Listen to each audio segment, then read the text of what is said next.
నేటి ఈ డ్వాక్రా బజారు డిసెంబర్ 15 ప్రారంభమైంది. ఇది డిసెంబర్ 26 వరకు మొత్తం 12 రోజుల పాటు ఈ కార్యక్రమం జరుగుతుంది. ఈ కార్యక్రమంలో ఏంటంటే అఖిల భారత స్థాయిలో అన్ని రాష్ట్రాల నుంచి కూడా మహిళా స్వయం సేవక సంఘాలటువంటి ప్రాతినిధ్యం వహిస్తున్నారు. అలాగే మన రాష్ట్ర ప్రభుత్వం నుంచి వివిధ సంస్థల నుంచి ప్రధానంగా మెప్మా, నాబార్డు, రైతు సాధికార సంస్థ వీరందరి సహకారంతో ఈ స్టాల్స్ ఏర్పాటు చేయడం జరిగింది. దీనికి బ్యాంకర్స్ కూడా సహకరించడం జరిగింది. పంజాబ్ నేషనల్ బ్యాంక్ కానీ, తర్వాత యూనియన్ బ్యాంక్ కానీ, ఆంధ్ర బ్యాంకు, కెనరా బ్యాంక్ ఇలాంటి బ్యాంక్స్ అనేది కూడా సహకరించడం జరిగింది. అలాగే మన కేంద్ర ప్రభుత్వ సంస్థలు హెచ్పిసిఎల్ ఇలాంటివి అన్ని సంస్థల సహకారంతో వీరందరి తాలూకు ఆర్థిక సహకారంతో కేంద్ర ప్రభుత్వం ఇచ్చిన నిధులకు వీటి జోడించి వీళ్ళందరికీ కూడా చక్కనటువంటి సదుపాయాలు కల్పించడానికి అవకాశం ఏర్పడింది.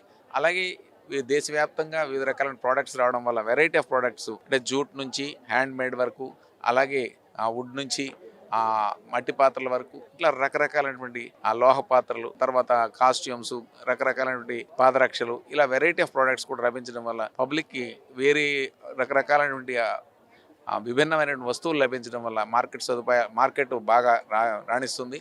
అలాగే మన నగరవాసులకి దీంతో పాటు పక్కన సాంస్కృతిక కార్యక్రమాలు కూడా రోజు 6 to 9 ఏర్పాటు చేయడం జరిగింది. అలాగే పిల్లలకి అమ్యూజ్మెంట్ కూడా ఏర్పాటు చేయడం జరిగింది. సో ఈ అన్ని సౌకర్యాలను ప్రజలు వినియోగించుకుంటూ ఈ నాణ్యమైన వస్తువులు నేరుగా ప్రజల దగ్గర నుంచి లభిస్తుందండి. సార్ ఇప్పటిదాకా 9 కోట్ల రూపాయలు సేల్స్ జరిగింది సార్. లేదండి, ప్రస్తుతానికైతే లేదు. రాష్ట్ర ప్రభుత్వం అవకాశాలను బట్టి ఉంటుంది. మొత్తం 300 స్టాల్స్ ఉన్నాయి సార్ రమారమి. దేశవ్యాప్తంగా 70 స్టాల్స్ వచ్చాయండి. రాష్ట్ర వ్యాప్తంగా మిగిలిన 200 స్టాల్స్ కూడా రావడం జరిగిందండి.